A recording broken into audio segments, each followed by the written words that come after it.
اسلام سے قبل کی تعلیم اگر آپ دیکھیں تو ماں ترکے میں بٹتی تھی، بڑا بیٹا جو تھا وہ ماں کو اپنی بیوی بنا سکتا تھا۔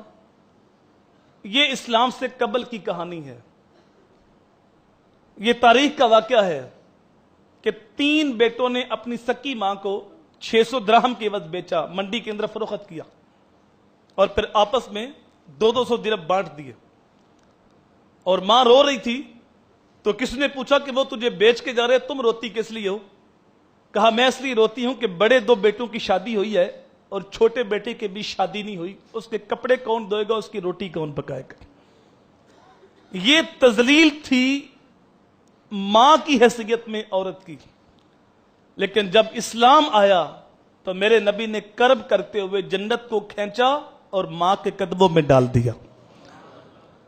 فرمایا وقت کا غوث ہے، وقت کا ابدال ہے، وقت کا ولی ہے، اس نے بھی جنت لینی ہے تو ماں کے قدموں میں لے۔ اللہ اکبر۔ فرمایا ماں وہ عظیم حیثیت رکھتی ہے، اگر تم محبت کے ساتھ ماں کے چہرے کی زیارت کر لیتے ہو تو اللہ تجھے مقبول حج کا ثواب عطا فرماتا۔ یہ عورت ماں کے روپ میں ہے اور اسلام اس کو عزت دے رہا ہے۔ اور ایک صحابی پوچھتے بندہ نواز کو دن میں 100 بار دیکھے تو میرے حضور نے فرمایا 100 کیا تم 1000 بار بھی دیکھو، اللہ 1000 حج کا ثواب عطا فرمائے گا۔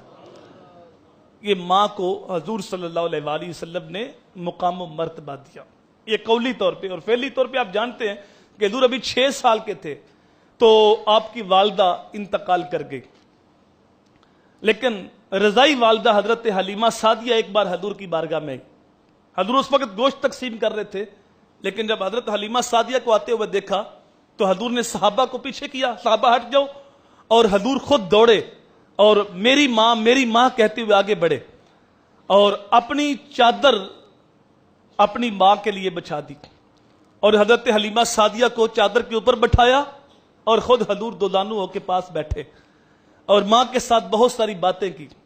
یہ رضائی ماں ہے، حضور اتنا ادب کر رہے ہیں، اگر حقیقی ماں آتی تو حضور کتنا مقام عطا کرتے۔ یہ رضائی ماں کو حضور صلی اللہ علیہ وآلہ وسلم نے مقام دیا۔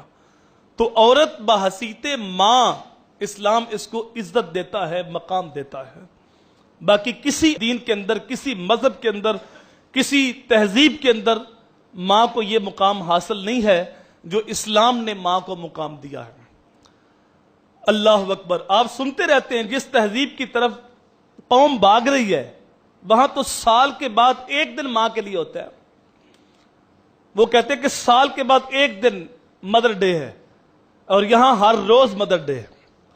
صبح اٹھو ماں کے چہرے کی زیارت کرو، کوئی خدمت نہیں کی، کوئی پاؤں نہیں دبائے، بس محبت کے ساتھ ماں کو دیکھا تو میرے حضور نے فرمایا اللہ تجھے مقبول حج کا ثواب عطا کر دیتا۔